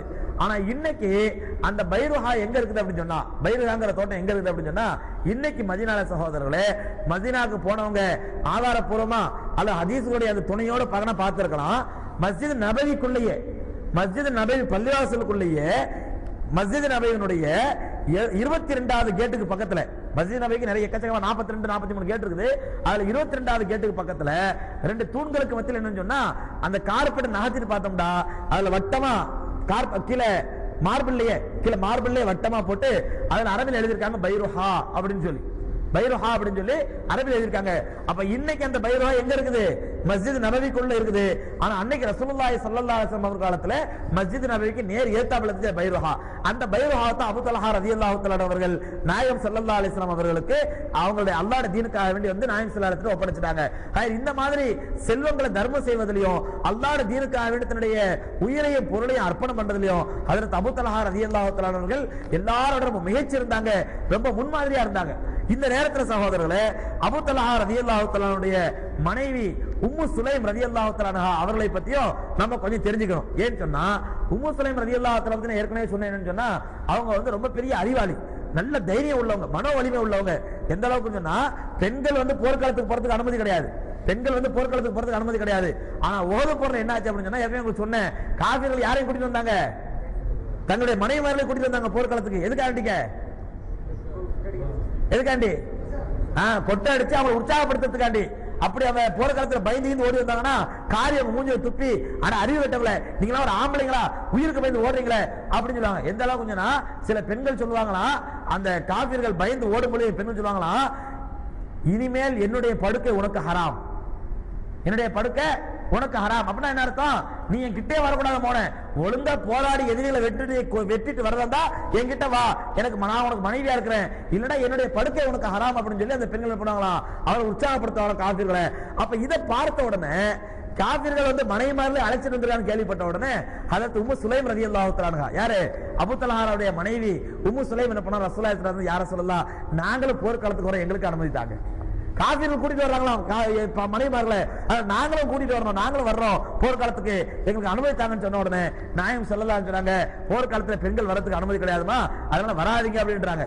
உடனே உம்மு சுலைம் ரலியல்லாஹு தஆலா நேரா ஆயிஷா கிட்ட சொல்றாங்க, ஆயிஷாவே நம்ம 2 பேரும் சேர்ந்து ரசூலுல்லாஹ் பேசுவோம், பேசி நம்மளும் போர்க்காலத்துக்கு போறோம், நம்மளும் என்ன பண்ண எதிரிகளை வெட்டணும், நாமளும் ஷஹீதாகணும், ஆண்களுக்கு மட்டும் ஷஹாதத்து பாக்கியம் கிடைச்சிட்டு இருக்குது, நம்ம கிடைக்காட்டா என்ன அர்த்தம் சொல்லு. எதுல உரிமை கேட்கறாங்க பாத்தீங்களா, பெண்கள் எதுல உரிமை கேட்கறாங்க பாத்தீங்களா, பாராளுமன்றத்தில் 33% கேட்கல, எங்களுக்கு இப்ப உள்ளாட்சி தேர்தல் 33% தான் கேட்கல. ஆண்களுக்கு ஷஹாதத்து கிடைக்குது அல்லாஹ்வுடைய பாதையில தீனுக்காக வேண்டி, எங்களுக்கு அந்த ஷஹாதத்து இல்லாட்டா என்ன அர்த்தம்? அதனால நாங்களும் வருவோம், நாங்களும் ஷஹீதாவோம். ஷஹாதத்துங்கிறது என்னங்க? எம்பி பதவியா? ஷஹாதத்துங்கிறது என்னது? எம்எல்ஏ பதவியா? உயிர் போறதுங்க, தன்னோட உயிரை அர்ப்பணிக்கிறது. அதுக்காண்டி போட்டி போட்டு ரசூலுல்லாஹி ஸல்லல்லாஹு அலைஹி வஸல்லம் கேக்குறாங்க, யா ரசூலல்லாஹ் நாங்களும் போர்க்களத்துக்கு வருவோம், எங்களுக்கு அந்த ஷஹாதத்து கிடைக்கணும், எங்களுக்கு அந்த பாக்கியத்தை கொடுங்க அப்படின்னு சொல்லி கடைசியில் நபி ஸல்லல்லாஹு அலைஹி வஸல்லம் அனுமதி கொடுக்குறாங்க. அப்படின்னு சொன்னா, நீங்க போர்க்களத்துல இருந்து வாழேந்திரத்துக்கோ போராடத்துக்கும் உங்களுக்கு அனுமதி கிடையாது. ஒரு விஷயத்துக்கு உங்களுக்கு அனுமதி தரேன், என்ன தெரியுமா? நீங்க போர்க்களத்துல ஓரமா உட்காந்துக்கலாம், உட்காந்துக்கிட்டு போர்ல அடிபட்டு விழுவாங்களே சஹாபாக்கள், அவங்களுக்கு தண்ணி கொடுக்கறது, அவங்களுக்கு மருந்து கொடுக்கறது, அதான் நர்ஸ் வேலை, அவங்களுக்கு செய்யக்கூடிய அந்த ஹிதுமத்துகளை பணிவிடைகளை செய்யலாம். இதுக்காக வாங்க அப்படின்னு சொன்ன உடனே ஹஜ்ரத் உம்மு சுலைம் ரலியல்லாஹு தஆலா அவர்களோ ஹஜ்ரத் ஆயிஷா ரலியல்லாஹு தஆலா அவர்கள் தான் போர்க்களத்துல உஹது போர்ல என்ன பண்றாங்க? ரொம்ப வேகமா நிக்கிறாங்க. நின்று எல்லா சஹாபாக்களுக்கு, அடிபட்ட சஹாபாக்களுக்கு தண்ணி கொடுக்கறது, அவங்க காயங்களுக்கு மருந்து போடுறது, அவங்க மருந்து கொண்டு கொடுக்கறது, இந்த மாதிரி காரியங்களை பூரா ஹஜ்ரத் உம்மு சுலைம் ரலியல்லாஹு தஆலாவோ ஹஜ்ரத் ஆயிஷா ரலியல்லாஹு தஆலா செய்றாங்க. எந்த அளவுக்கு சொன்னா, பெருமானார் ஸல்லல்லாஹு அலைஹி வஸல்லம் உடைய பல்லு உஹது போர்ல ஷஹீதான உடனே அவங்க உடம்புல சில வெட்டுக்காயம், அந்த வெட்டுக்காயத்துக்கு என்ன மருந்து போறது தெரியாம ஆயிஷா தடுமாறிட்டு இருக்கும் பொழுது ஹஜ்ரத் உம்மு சுலைம் ரலியல்லாஹு தஆலா என்ன பண்றாங்க அப்படின்னு சொன்னா, அங்க கூட சுள்ளியப்படா பொறுக்குறாங்க. சுள்ளியப்படா பொறுக்கி என்ன பண்றாங்க? தீ வைக்கிறாங்க. தீ வச்சு அதை கொளுத்தி அதை கறியாக்கி அதுல என்ன பண்றாங்க? கொஞ்சம் சுண்ணாம்பை கலக்குறாங்க. சுண்ணாம்பை கலந்து அந்த கரியும் சுண்ணாம்பையும் கலந்து நாயகம் ஸல்லல்லாஹு அலைஹி எங்கெல்லாம் வெட்டுக்காயப்பட்டாங்களோ அங்கெல்லாம் அப்படி அப்படியே அழுத்துறாங்க. இன்னைக்கும் மருத்துவர்கள் சொல்றாங்க, அந்த மருந்து ஒரு நல்ல சுகம் கொடுக்கக்கூடிய மருந்து வெட்டுக்காயத்துக்கு.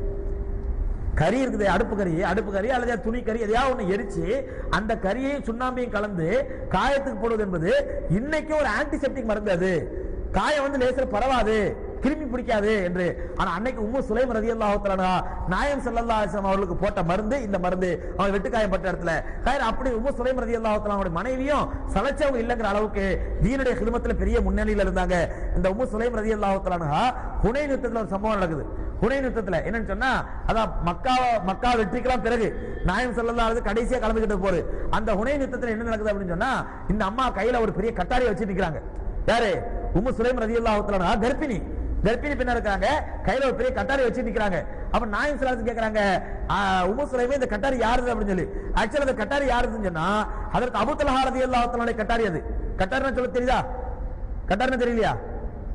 அதாவது போர்க்காலத்துல பயன்படுத்தக்கூடிய பெரிய ஆயுதம், ஈட்டி மாதிரி இருக்கும், கட்டாரின்னு சொல்லுவாங்க, ஈட்டி மாதிரி இருக்கும். அது அந்த ஈட்டி என்ன பண்றாங்க? கையில வச்சு நிக்கிறாங்க. அது யாருன்னு சொன்னா அபூ தல்ஹா ரலியல்லாஹு தஆலா ஈட்டி. மனைவி என்ன பண்ணாங்க? நீ வச்சுக்க அப்படின்னு சொல்லி கொடுத்துட்டு அவங்க வேற எங்கேயோ வேலையா போயிருக்காங்க. ஐயோ கையில வச்சு நிக்கிறாங்க, கர்ப்பிணி பெண்ணா இருக்கிறாங்க, கையில கட்டாரி வச்சு நிக்கிறாங்க. ரசூலுல்லாஹி கேக்குறாங்க, என்ன உம்மு சுலைம் என்ன கையில கட்டாரி அப்படிங்கிறாங்க. யா ரசூலல்லாஹ், இப்ப எவனாவது காஃபிர் வந்தா என் எதிரில ஒரே குத்தி அவன் குடலை உரி விடுவேன் அப்படிங்கிறாங்க. ஹஜ்ரத் உம்மு சுலைம் ரலியல்லாஹு தஆலா ரசூலுல்லாஹி ஸல்லல்லாஹு அலைஹி வஸல்லம் ஹஜ்ரத் உம்மு சுலைமுடைய வீரத்தையும் அந்த மன துணியையும் பார்த்துட்டு சிரிச்சுக்கிட்டே போயிடுறாங்க. சரி ரசூலுல்லாஹி இவங்க போர்க்காலத்துக்கு வரல, இது அவங்க கணவனுக்கு கையில கொடுத்து வச்சிருக்காருன்னு சொல்லி ரசூலுல்லாஹி ஸல்லல்லாஹு சும்மா கேக்குறாங்க, என்ன கையில கட்டாரி வச்சு நிக்கிறேன். உடனே இப்போ ஒரு காஃபிர் வரட்டும், ஒரே குத்தி அவன் குடலை உரி விடுவேன் அப்படிங்கிறாங்க ஹஜ்ரத் உம்மு சுலைம் ரலியல்லாஹு தஆலா. அந்த அளவுக்கு சகோதரர்களே, பெரிய வீரமான பெண்மணி மட்டுமல்ல, ரொம்ப விவேகமான பெண்மணியும். ஒரு முறை அவங்க வாழ்க்கையில பாருங்க, உம்மு சுலைம் ஏற்கனவே மாலிக்ங்கிறவங்க மனைவியா இருந்தவங்க. ஏன்னா உங்களுக்கு சொன்னேன், அவர் இறந்த பிறகு என்ன பண்ணாங்க? அபூ தல்ஹா ரலியல்லாஹு தஆலா ஹஜ்ரத் உம்மு சுலைம் ரலியல்லாஹு கல்யாணம் பண்ணாங்க. அந்த மாலிக்கு பிறந்தவர் தான் யார் அப்படின்னு அனஸ் இப்னு மாலிக் ரலியல்லாஹு. முதல் நாள் வரலாறு பார்த்தோம்ல, 120 வருஷம் உலகத்துல வாழ்ந்தாங்க. சஹாபாக்கள்லயே நீண்ட ஆயுளை பெற்றவங்க அவங்க தான். பெருமானார் ஸல்லல்லாஹு அலைஹி வஸல்லம் அவர்கள் 10 வருடம் பணிவிடை செஞ்சாங்கன்னா பார்த்தவங்களோட வரலாறு. அந்த மாலிக் இப்னு அனஸ் ரலியல்லாஹு அனஸ் இப்னு மாலிக் ரலியல்லாஹு தஆலா உம்மு சுலைமுடைய மகன் தான். ஆனா யாருக்கு பிறந்தவங்க? மாலிக் என்ற முன்னாள் கணவனுக்கு, காஃபிரான கணவனுக்கு பிறந்தவங்க. இன்னைக்கு புதிய கணவன் யாரு? ஹஜ்ரத் அபூ தல்ஹா ரலியல்லாஹு தஆலா. இவங்களுக்கு என்ன ஆகுது அப்படின்னு சொன்னா, அபூ தல்ஹா ரலியல்லாஹு தஆலாவுக்கு அபூ உமைர் என்று சொல்லக்கூடிய ஒரு குழந்தை பிறகுது. அபூ உமைர் வந்து குழந்தை பிறகுது. இவங்க அனசுக்கு யாரு? அனசுக்கு யாருங்க? தம்பியா மச்சனா? புரியுதா சொல்றது? அனஸ் ரலியல்லாஹு தஆலா தம்பி. தம்பினா என்ன தம்பி? தாய் வழி தம்பி. தாப்பனால தாய் ஒண்ணு. அந்த அனஸ் ரலியல்லாஹு அன்ஹு தன்னுடைய தாய் வழி தம்பியின் மீது ரொம்ப பிரியமா இருப்பாங்க, ரொம்ப பிரியமா இருப்பாங்க. அபூ உமைர் சொல்லி சின்ன பையன். இப்ப நபி ஸல்லல்லாஹு அலைஹி வஸல்லம் பண்றாங்க, அனஸ் ரலியல்லாஹு அன்ஹு பாக்குறதுக்காண்டி அடிக்கடி அனஸ் ரலியல்லாஹு வீட்டுக்கு வருவாங்க. அனஸ் ரலியல்லாஹு வீட்டுக்கு ரசூலுல்லாஹி ஸல்லல்லாஹு வருவாங்க. வரும்போது அந்த அபூ உமைர் இருக்கிறாரு பாருங்க, இவரு ஒரு சிட்டுக்குருவி வச்சு விளையாடிட்டு இருப்பாராம். ஒரு சிட்டுக்குருவி வச்சு விளையாடிட்டு இருப்பாராம் அடிக்கடி. அப்ப நபி ஸல்லல்லாஹு அலைஹி வஸல்லம் கேட்பாங்க, என்ன அபூ உமைர் என்னத்தை வச்சு விளையாடுற உடனே, இது வந்து நுகைர் இது அப்படிங்க வரான். நுகைர் அப்படின்னு சொன்னா நகர் அப்படின்னு சொன்னா குருவி, நுகைர் அப்படின்னு சின்ன குருவி, சிட்டுக்குருவின்னு அர்த்தம். இது சிட்டுக்குருவி அப்படின்னு சொல்லி அவர் சொல்லுவாராம். அப்ப நபி ஸல்லல்லாஹு அலைஹி வஸல்லம் என்ன பண்றாங்க, ஒரு நாள் அந்த சிட்டுக்குருவி செத்து போச்சு. சிட்டுக்குருவி செத்து போச்சு. அபூ உமைர் குழந்தைங்க பாக்குறோம்ல, தனக்கு பிடித்தமான ஒரு விளையாட்டு பொருள் உடைஞ்சு போச்சுன்னா மூட அப்செட்டா போயிடும். குழந்தைங்களுக்கு என்ன ஆயிடும்? மூட அப்செட்டா போயிடும். அந்த மாதிரி சிட்டுக்குருவி செத்து போன உடனே அந்த அபூ உமைர் இப்படி கணத்துல கை வச்சுட்டு உட்காந்துருக்காரு கவலையா. ரசூலுல்லாஹி ஸல்லல்லாஹு அலைஹி தற்செயலா வர்றாங்க. வந்த உடனே பாக்குறாங்க அபூ உமைர் இப்படி உட்காந்துருக்காரு. அப்போ உம்மு சுலைம் ரலியல்லாஹு அன்ஹா கேக்குறாங்க, அம்மாட்ட கேக்குறாங்க, என்னாச்சு அபூ உமைர் இன்னைக்கு மூட அப்செட்டா உட்காந்துருக்காரு, என்ன செய்தி அப்படின்ற உடனே அதற்கு உம்மு சுலைம் ரலியல்லாஹு அன்ஹா யார சொல்லலாம், அவனுடைய சிட்டுக்குருவி இறந்து போச்சு, அதுக்காண்டி இதா இருக்கிறான். சிட்டுக்குருவி இறந்து போச்சு, அதுக்காண்டி இதா இருக்கிறான் அப்படின்ற உடனே நபி ஸல்லல்லாஹு அலைஹி சிரிச்சாங்க. சிரிச்சுட்டு போயிடுறாங்க.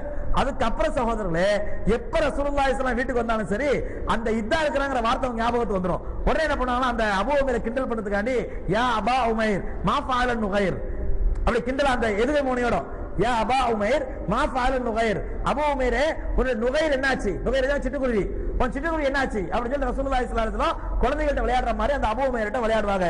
ஒரு நாள் சகோதரர்களே, அபூ தல்ஹா ரலியல்லாஹு தஆலா அன்ஹு அல்லாஹ்வுடைய பாதையில் வெளியூருக்கு போயிருக்காங்க, ஜிஹாதுக்கு வெளியூருக்கு போயிருக்காங்க. வெளியூருக்கு போய் ஜிஹாது முடிச்சிட்டு ஊருக்குள்ள வர்றாங்க. அன்றைய இரவு இந்த அபூ உமைர் இறந்துடுறாங்க. சின்ன வயசு புள்ள இறந்துடுறாங்க. இறந்த உடனே ஹஜ்ரத் உம்மு சுலைம் ரலியல்லாஹு தஆலா அன்ஹா என்ன பண்றதுன்னு தெரியல, அவசர அவசரமா தன்னுடைய குழந்தைக்கு, தான் பெற்ற குழந்தை இறந்து போச்சு, ஒரு 4-5 வயசு இருக்கும், அந்த பிள்ளைக்கு அவசர அவசரமா குளிப்பாட்டி கஃபன் போட்டு தன்னுடைய வீட்டுல ஒரு மூலையில அந்த குழந்தையை மூடி வச்சிடறாங்க. மூடி வச்ச உடனே அதற்கு அபூ தல்ஹா ரலியல்லாஹு தஆலா வெளியூர்ல இருந்து வர்றாங்க. அல்லாஹ்வுடைய பாதையில ஜிஹாதை முடிச்சிட்டு வீட்டுக்கு வர்றாங்க. வீட்டுக்கு வந்த உடனே அதற்கு உம்மு சுலைம் ரலியல்லாஹு தஆலா தெரியும், பொதுவா கணவன்மார்கள் வெளியூர்ல இருந்து வந்தா என்ன பண்ணுவாங்க, மனைவியின் பக்கம் மையல் கொள்வாங்க, இது இயற்கை. அப்ப இந்த அம்மா என்ன பண்றாங்க, இதே மாதிரி அபூ தல்ஹா நம்மள்ட்ட வந்த உடனே ரெண்டாவது அபூ தல்ஹா உம்மு சுலைம் எப்படி கல்யாணம் பண்ணிருக்காங்க, இன்னைக்கு காலத்துல பாஷையில சொல்றாங்க காதல் கல்யாணம் பண்ணிருக்காங்க. அந்த அம்மா விரும்பி தேடி போய் கணவன் இறந்த பிறகு நான் அவனை கல்யாணம் பண்ணி வச்சு விரும்பி கல்யாணம் பண்ணிருக்காங்க. அப்ப அவங்க மேல எவ்வளவு முகப்பத்தா இருப்பாங்கன்னு சொல்ல வேண்டிய அவசியம் இல்ல. தன்னுடைய கணவன் வந்துட்டான்னு தெரிஞ்ச உடனே ஹஜ்ரத் அபூ தல்ஹா வந்து உம்மு சுலைம் கேக்குறாங்க, உம்மு சுலைமே குழந்தைக்கு உடம்பு சரியில்லாம இருந்துச்சு, நான் ஊருக்கு போகும்போது இப்ப எப்படி இருக்குது, யாருக்கு அபூ உமைர் ரலியல்லாஹு தஆலா வெளியூருக்கு போகும்போது உடம்பு சரியில்லாம இருக்குது, வெளியூர்ல வியாபாரத்துக்கு போகும்போது இல்ல, அல்லாஹ்வுடைய பேர்ல ஜிஹாதுக்கு போய் திரும்பி வர்றாங்க. திரும்பி அவங்க கேக்குறாங்க குழந்தைக்கு எப்படி இருக்குது அப்படின்னு சொல்லி. சகோதரர்களே, அந்த தாய் சொல்றா, தன்னுடைய கணவன் வெளியூர்ல இருந்து வந்திருக்கான், இந்த நேரத்துல அவன் தம் மேல உள்ள ஒரு முகப்பத்துல வந்திருப்பான், இந்த நேரத்துல நம்ம வந்து கணவன் இறந்த செய்தி, குழந்தை இறந்த செய்தி சொன்னா கணவனுக்கு என்ன ஆயிடும், மூட அப்செட்டா போயிடும். அவனுக்கு வெளியூர்ல இருந்து வந்த உடனே இந்த சோக செய்தி சொல்ல வேண்டாம் அப்படின்னு சொல்லிட்டு அந்த செய்தியை மறைச்சிட்டு குழந்தை இருக்கிறான் அப்படின்னு சொல்லிட்டு கணவனுடைய சிந்தனையை அப்படி திருப்பி விட்டுறாங்க. ஆனா குழந்தை வீட்டுல எப்படி இருக்கிறான், ஜனாசாவா இருக்கிறான். குழந்தைய அவங்களே குளிப்பாட்டி கஃபன் போட்டு ஜனாசா வச்சிடறாங்க. வச்சுட்டு அன்று இரவு சகோதரர்களே, அந்த அம்மா எதிர்பார்த்தபடியே கணவன் இவங்கள்ட்ட வீடு கொடுறதுக்காண்டி வர்றாங்க. அபூ தல்ஹா ரலியல்லாஹு தஆலா அன்ஹு உம்மு சுலைம்ட்ட வீடு கொடுறதுக்காண்டி வர்றாங்க. சகோதரர்களை, பெற்ற தாய் பாருங்க எந்த அளவுக்கு மன உறுதி, மனோ வலிமை பாருங்க. தன்னுடைய கணவனை திருப்திப்படுத்துறதுல நம்ம குறை வச்சிடக்கூடாது. பல நாட்கள் அல்லாஹ்வுடைய பாதையில ஜிஹாதுக்கு போயிட்டு அல்லாஹ்வுடைய பாதையில போரிட்டு வெற்றி வீரரா திரும்பி வரக்கூடிய கணவன் இந்த நேரத்தில் இவருக்கு இந்த சோக செய்தியை சொல்லிடக்கூடாது அப்படிங்கிறதுனால அன்றைய இரவு தன்னுடைய கணவனோடு வீடு கூடுவதற்கு இவங்க அனுமதிக்கிறாங்க, ஒத்துழைக்கிறாங்க. வீடு கூடிய பிறகு மறுநாள் காலையில குளிச்சு சுத்தமான பிறகு தன்னுடைய கணவன் சொல்றாங்க, எவ்வளவு அழகா கேட்கறாங்க அப்படின்னு சொன்னா அபூ தல்ஹா கேட்கறாங்க, அல்லாஹ் தஆலா ஒரு மனுஷன் இன்னொரு மனுஷனுக்கு ஒரு அமானிதமா ஒரு பொருளை தர்றான். ஒரு மனுஷன் இன்னொரு மனுஷன்ட்ட அமானிதமா ஒரு பொருளை ஒப்படைக்கிறான். ஒப்படைச்சிட்டு கொஞ்ச நாள் கழிச்சு அந்த பொருளை திரும்ப கேட்டான் அப்படின்னு சொன்னா இவன் வந்து கொடுக்கலாமா இல்ல கொடுக்க மறுக்கிறது முறையா? யார் கேக்குறாங்க? உம்மு சுலைம் ரலியல்லாஹு தஆலா அன்ஹா தன்னுடைய கணவன்ட்ட கேக்குறாங்க. அப்ப அவங்க சொல்றாங்க, அமானிதத்தை எப்படி மோசடி பண்ண முடியும், அமானிதமா கொடுத்தா நம்ம திரும்ப கொடுக்கதான முறை அப்படின்னு சொன்ன உடனே இப்ப அந்த அம்மா சொல்றாங்க, அல்லாஹ் நமக்கு கொடுத்திருக்கக்கூடிய உயிர்களும் நமக்கு கொடுத்த குழந்தைகளும் கூட அது அல்லாஹ் நம்மகிட்ட அமானிதமா தான் கொடுத்திருக்கான். அல்லாஹ் எப்படிதான் கொடுத்திருக்கான், அமானிதமா தான் கொடுத்திருக்கான். அவன் எப்ப கேட்கறானோ அப்ப நம்ம திரும்ப கொடுத்துறணும். அந்த அடிப்படையில தான் நமக்கு அல்லாஹ் சுப்ஹானஹு வ தஆலா அமானிதமா கொடுத்த ஒரே குழந்தை. ஏன்னு சொன்னா இந்த அபூ உமைர் ரலியல்லாஹு தஆலா அன்ஹு பல வருஷங்களுக்கு பிறகு பிறக்குறாங்க. அவன் கல்யாணம் ஆகி பல வருஷங்களுக்கு பிறகுதான் இந்த அபூ உமைர் ரலியல்லாஹு தஆலா பிறக்குறாங்க. அதனால அந்த பிள்ளை மேல ரொம்ப பாசம் ஹஜ்ரத் அபூ தல்ஹா ரலியல்லாஹு தஆலா அன்ஹு. அப்ப அந்த அம்மா சொல்றாங்க, அல்லாஹ் கொடுத்த நமக்கு அமானிதத்தை ரப்புல் ஆலமீன் திரும்ப வாங்கிக்கிட்டான், அதனால சோகப்படாதீங்க சொன்ன உடனே அதுக்கப்புறம் தான் ஹஜ்ரத் அபூ தல்ஹா ரலியல்லாஹு தஆலா புரியுது. அப்புறம் அவங்க போய் நேரா போய் ரசூலுல்லாஹி ஸல்லல்லாஹு அலைஹி வஸல்லம் நடந்த சம்பவத்தை சொல்றாங்க. நடந்த விவரத்தை சொன்னாங்க. யார சொல்லலாம், இந்த மாதிரி என்னுடைய குழந்தை இறந்து போச்சு, ஆனா என்னுடைய மனைவி என்கிட்ட சொல்லாமலே மறைச்சு நைட்டு நான் அவள்கிட்ட வீடும் கூட்டிட்டேன், ஆனா மறுநாள் காலையில தான் என்கிட்ட சொல்றா அப்படின்னு சொன்ன உடனே பெருமானா ஸல்லல்லாஹு அலைஹி சொல்றாங்க, யா அபா தல்ஹா பாரக்கல்லாஹு ஃபீ லைலத்தில் பாரிஹா, நேற்று இரவு நடந்த சம்பவத்திற்கு அல்லாஹ் உனக்கு பரக்கத் செய்வான் அப்படிங்கிறாங்க. அதான் நீ மனைவியோட வீடு கொடுத்த பாரு, அந்த வீடு கூடியதிலே அல்லாஹ் உனக்கு பரக்கத் செய்வான் அப்படின்னு ரசூலுல்லாஹி ஸல்லல்லாஹு அலைஹி வஸல்லம் துஆ செய்றாங்க. சோல பின்னால் அபூ தல்ஹா ரலியல்லாஹு தஆலா சொல்றாங்க, நான் அன்றைய இரவு என்னுடைய மனைவியோடு வீடு கூடியதில் என்னுடைய மனைவி கர்ப்பமுற்றாள். என்னுடைய கனவு என்னன்னா, கர்ப்பம் அடைஞ்சா அந்த கர்ப்பத்திலே அப்துல்லா என்ற குழந்தை எனக்கு பிறந்துச்சு. அப்துல்லா என்ற குழந்தை பிறந்துச்சு. நான் அந்த குழந்தைக்கு அப்துல்லான்னு பேர் வச்சேன். சகோதரர்களே, பிற்காலத்துல முஹத்திஸீன்கள் சொல்றாங்க, அந்த அப்துல்லா ரலியல்லாஹு தஆலா அவர்களுக்கு, அந்த அப்துல்லா ரலியல்லாஹு தஆலா அவர்களுக்கு 9 ஆண் மக்கள் பிறந்தாங்க. அந்த 9 ஆண் மக்களுமே பெரும் முஹத்திஸ்களா வந்தாங்க. ரசூலுல்லாஹி ஸல்லல்லாஹு அலைஹி ஹதீஸ்களை கோர்வை செய்யக்கூடிய மார்க்க ஞானம் மிக்க பெரிய பெரிய அறிஞர்களாகவும் பெரிய பெரிய முஹத்திஸ்களா வந்தாங்க. பெருமானார் ஸல்லல்லாஹு அலைஹி துஆ, அந்த முஹத்திஸ் அந்த அப்துல்லா ரலியல்லாஹு தஆலாவுடைய அந்த வம்சத்துல வந்தவங்க தான் ஹஜ்ரத் புகாரி ரஹ்மத்துல்லாஹி அலைஹி, ஹஜ்ரத் ஷாஃபி ரஹ்மத்துல்லாஹி அலைஹி அவர்களும். சகோதரர்களே, பாருங்க, ஒரு மனைவி தன்னுடைய கணவனை திருப்திப்படுத்துவதற்காக வேண்டி தன்னுடைய குழந்தை இறந்த செய்தியை கூட தன்னுடைய மனசையும் கல்லாக்கிக்கிட்டு, எத்தனை வருஷத்துக்கு பிறந்த குழந்தை, அந்த குழந்தை அது 4 வயசு 5 வயசு, ஒரு தாய் பிறந்த உடனே குழந்தை இறந்து போச்சுன்னா அவளால் தாங்கிக்க முடியும். ஆனா குழந்தை வளர்ந்து ஒரு 4 வயசு 5 வயசு ஆன பிறகு அந்த குழந்தையினுடைய மழலை பேச்சு, மழலை ஆட்டம் ஓட்டம் விளையாட்டு பேச்சு இதெல்லாம் பார்த்த பிறகு அந்த குழந்தை இறந்துச்சு அப்படின்னு சோதரே எந்த தாயால் லேசில் சகிக்க முடியாது. ஆனால் அதையும் அந்த தாய் என்ன பண்ண சகிச்சுக்கிட்டு அந்த இரவு தன்னுடைய கணவனோட வீடு உறவுக்கு ஒத்துழைச்சாங்க. அல்லாஹ் சுப்ஹானஹு வ தஆலா வாழ்க்கையில அந்த கருவிலிருந்து உருவான குழந்தைகளை பெரிய பெரிய ஆலிம்களாகவும் பெரிய பெரிய அறிஞர்களாகவும் பெரிய பெரிய முஹத்திஸ்களாகவும் உருவாக்கலாம். இன்னைக்கு நம்ம புகாரி ஷரீஃப் கிதாப் படிக்கிறோம். உலகத்திலேயே அல்லாஹ்வுடைய குர்ஆனுக்கு அடுத்தபடியாக உலகத்திலேயே தலை சிறந்த கிதாப் என்று போற்றப்படக்கூடிய புகாரி ரஹ்மத்துல்லாஹி அலைஹி அவர்கள் அந்த கருவிலிருந்து உருவானவர்கள் தான் அப்படின்னு சொல்லி வரலாற்று சொல்லப்படுது. சோதரர்களே, அந்த அளவுக்கு உம்மு சுலைம் ரலியல்லாஹு தஆலா தன்னுடைய கணவனுக்கு அவ்வளவு ஒத்தாசையாக ஒத்துழைப்பாக இருந்தாங்க. இதற்கு பிறகு என்ன ஆகுது அப்படின்னு சொன்னா, பெருமானார் ஸல்லல்லாஹு அலைஹி வஸல்லம் அவர்கள் உம்ராவுக்கு போறாங்க. ஹிஜ்ரி 8ஆம் ஆண்டு நமக்கு கேள்விப்பட்டிருப்போம். ரசூலுல்லாஹி ஸல்லல்லாஹு அலைஹி வஸல்லம் கண்ட கனவின்படி அவங்க உம்ராவுக்கு போறாங்க. உம்ரால குறைஷிகள் தடுத்துறாங்க. தடுத்த உடனேயே நபி ஸல்லல்லாஹு அலைஹி வஸல்லம் அந்த ஹுதைபியாங்கிற உடன்படிக்கை நடக்குது. இப்ப நம்ம கேள்விப்பட்ட சம்பவங்கள். அப்ப நபி ஸல்லல்லாஹு அலைஹி என்ன பண்றாங்கன்னு சொன்னா, உம்ரா செய்யாமலே தடுக்கப்பட்ட பிறகு சட்டம் என்ன அப்படின்னு சொன்னா, இப்ப இன்னைக்கு அதே சட்டம் தான். ஒரு ஹாஜி வந்து இஹ்ராம் கட்டிட்டு போறாரு. வீட்டுல இருந்து என்ன பண்ணிட்டாரு, இஹ்ராம் கட்டிட்டாரு. பிளைட்ல ஏறி அங்க ஜித்தா ஏர்போர்ட்ல போய் இறங்கிட்டாரு. ஒரு ஹாஜி ஹஜ்ஜுக்காண்டி இஹ்ராம் கட்டி ஹஜ்ஜுடைய நியத்துல தல்பியா ஓதி ஜித்தா ஏர்போர்ட்ல போய் இறங்கிட்டாரு. அங்க ஏர்போர்ட்ல போய் இறங்கின பிறகு பாக்குறாங்க, விசா வந்து போலி விசா, உங்களை யாரோ ஏமாத்திட்டாங்க, இல்ல பாஸ்போர்ட் போலி பாஸ்போர்ட், இல்ல இங்க உள்ள நுழையத்துக்கு உங்களுக்கு அனுமதி இல்ல. அப்புறம் அங்க செக் பண்ணி பாக்குறாங்க, அவருக்கு ஏதோ நோய் இருக்குது, பெரிய தொத்து நோய் இருக்குது, அதனால இங்க மக்காவுக்குள்ள போக கூடாது அப்படின்னு தடுத்துட்டாங்க. அப்படின்னு சொன்னா, இப்ப இவர் இஹ்ராம் கட்டிட்டாரு, ஹஜ்ஜுக்காக வேண்டிய உம்ராவுக்காண்டி நியத்தை வச்சுட்டாரு, தல்பியா ஓதிட்டாரு. இப்ப இந்த நேரத்துல அவர் உம்ரா செய்யாமல் ஹஜ்ஜு செய்யாமல் தடுக்கப்படுவாரேனால் இப்ப சட்டம் என்ன அப்படின்னு சொன்னா, இப்ப மசாயில் என்ன அப்படின்னு சொன்னா, அவர் அங்கேயே என்ன பண்ணிடணும், ஒரு ஆட்டை குர்பானி கொடுத்துடணும். ஒரு ஆட்டை என்ன பண்ணுங்க, குர்பானி கொடுத்துட்டு தன்னுடைய தலையை மொட்டை அடிச்சு தன்னுடைய இஹ்ராம்ல இருந்து விடுவிச்சிடலாம். யாராமலே என்ன ஆயிரலாம், விடுதலை ஆயிரலாம். இவர் என்ன பண்ணக்கூடாது, அப்படியா சரி அல்லாஹ் பார்த்துப்பான், நம்ம போன நியத்தை வச்சு வந்தோம், விடல, இங்க யாராவது அவுத்தரலாம் அப்படின்னு அவுத்தரக்கூடாது. என்ன பண்ண, முதல்ல ஒரு ஆட்டை குர்பானி கொடுக்கணும், அடுத்தது மொட்டை அடிக்கணும், அதற்கு பிறகுதான் அவர் என்ன பண்ணி இஹ்ராம் வைக்கணும். அந்த மாதிரி நாயகம் ஸல்லல்லாஹு அலைஹி வஸல்லம் அவர்கள் மதீனாவில இருந்து துல்ஹுலைஃபாவில இருந்து இஹ்ராம் கட்டிக்கிட்டு மக்காவுக்கு வந்துட்டாங்க. எங்க எதுக்காண்டி, உம்ராவுக்காண்டி. ஆனா உம்ராவுக்கு வந்த பிறகுதான் மக்கத்து குறைஷிகள் என்ன பண்றாங்க, உம்ரா செய்யக்கூடாது தடுத்துறாங்க, உம்ரா செய்யக்கூடாது அப்படின்றாங்க.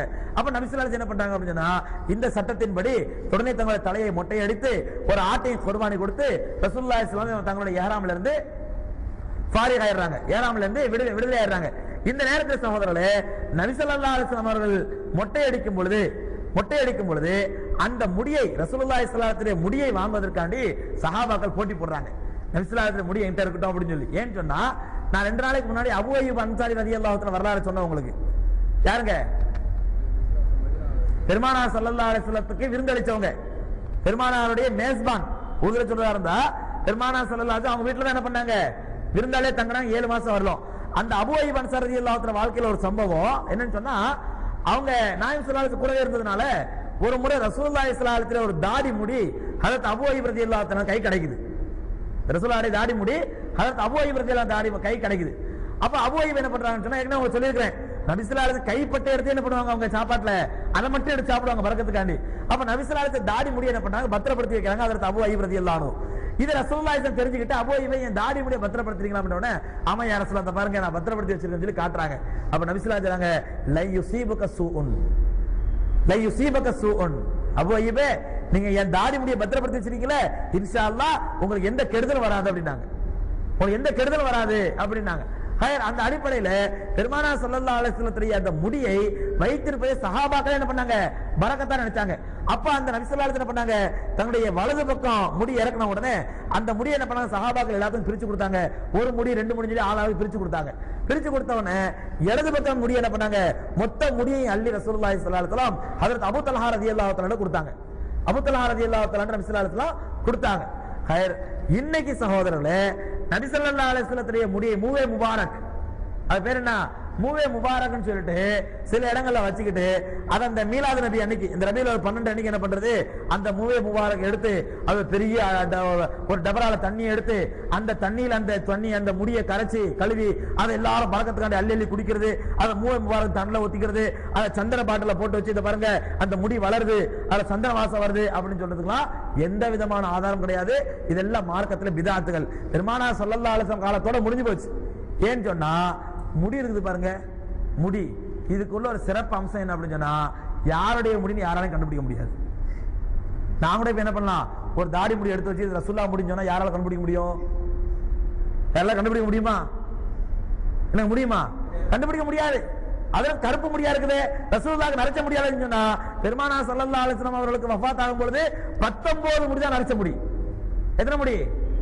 19 முடி தான் நரைச்ச முடி. நபி ஸல்லல்லாஹு அலைஹி வஸல்லம் எல்லா முடியுமே கண்ணங்கரையில தான் நரைச்ச ரசூலுல்லாஹி ஸல்லல்லாஹு அலைஹி வஸல்லம் வஃபாத் ஆகும் பொழுது. அப்ப அதனால இன்னைக்கு யார் என்ன பண்ணலாம் ஒரு கருப்பு முடி வச்சுக்கிட்டு இது ரசூலுல்லாஹ்வுடைய முடி அப்படின்னு சொல்லலாம். அதனால சகோதரர்களே அந்த மாதிரி ரசூலுல்லாஹ்வுடைய முடின்னு யாராவது சொன்னாங்கன்னு சொன்னா அதை நம்பணுங்கிற அவசியம் கிடையாது. அதை கரைச்சு குடிக்கிறது அதனால பரக்கத்து கிடைக்கிறது அது ஷிஃபா கிடைக்குங்கிறதுக்குலாம் எந்த விதமான ஆதாரம் கிடையாது. ஏன்னு சொன்னா பெருமானார் ஸல்லல்லாஹு அலைஹி வஸல்லம் முடிய சஹாபாக்கள் வாங்கினாங்கன்னு சொன்னா அவங்க நேரடியாக வாங்கினாங்க. அந்த முடி இன்னைக்கு 1400 வருஷம் வரலும் அது எங்கெங்கெல்லாமோ அரபு நாட்டில இருந்து மதீனால இருந்து அப்படியே ஊர்லாம் சுத்திக்கிட்டு அந்த முடி மெட்ராஸுக்கு வர வந்திருக்குது அப்படின்னு சொன்னா அது எந்த விதமான ஆதாரம் இருக்கிறது வாய்ப்பே கிடையாது. சொல்ல புரியுங்களா? பரங்கி மலையில இருக்குதுங்க சில பேர் ரசூலுல்லாஹி ஸல்லல்லாஹு அலைஹி வஸல்லம் ஜுப்பா இருக்குது ரசூலுல்லாஹ்வுடைய முடி இருக்குது. இங்க மெட்ராஸ்ல இங்க பக்கத்துல ஏதோ ஒரு பள்ளியாசல என்ன பண்ணாங்க அந்த ரபீல் 12 அன்னைக்கு பெரிய டேக்ஸ் எடுக்குது கடாரம் அந்த கடாரம் நிறைய தண்ணியை ஊத்தி அதுல அந்த முடியை போட்டு அதை அலசி அல்லாஹ் அக்பர் ஜம்சம் தண்ணி கூட அப்படி போட்டு குடிக்க மாட்டாங்க. அந்த தண்ணிக்கு அவ்வளவு போட்டி குடிக்கிறதுக்கு இதுக்கெல்லாம் எந்த விதமான ஆதாரம் கிடையாதுங்க. இது எல்லாமே பித்அத். ரசூலுல்லாஹி ஸல்லல்லாஹு அலைஹி வஸல்லம் வாழ்க்கையில நடந்த சம்பவம் சஹாபாக்கள் அதை புனிதமா நினைச்சாங்க. அது சஹாபாக்களோட முடிஞ்சு போச்சு. இன்னைக்கு 1400 வருஷத்துக்கு பிறகு ரசூலுல்லாஹி ஸல்லல்லாஹு அலைஹி வஸல்லம் முடிஞ்சு சொல்லி எந்த விதமான ஆதாரம் யார்ட்டையும் கிடையாது. இந்த நேரத்தில் சகோதரர்களே பெருமானார் ஸல்லல்லாஹு அலைஹி வஸல்லம் அவர்களுடைய வஃபாத்துக்கு பிறகு ஹஜ்ரத் அபூ தல்ஹா ரலியல்லாஹு தஆலா அவர்கள் நீண்ட தூரம் போய் பல நாடுகளுக்கு போய் அல்லாஹ்வுடைய பாதையில போய் பிரயாணம் பண்றாங்க. அல்லாஹ்வுடைய பாதையில ஜிஹாத் செய்றாங்க. ஜிஹாதில தாங்கள் தலைத்தவர்களே இல்லைங்கிற அளவுக்கு ஊரு பூரா போறாங்க. எல்லா நாட்டுக்கு போறாங்க. இந்த நேரத்தில் அவருடைய 84வது வயதிலே 85வது வயசுல ஹஜ்ரத் உஸ்மான் ரலியல்லாஹு தஆலா ஆட்சி காலத்துல ஒரு படை போது அல்லாஹ்வுடைய பாதை ஜிஹாதுக்காண்டி கப்பல்ல போறாங்க. ரொம்ப நீண்ட தூரம் பிரயாணம் கப்பல்ல போறாங்க.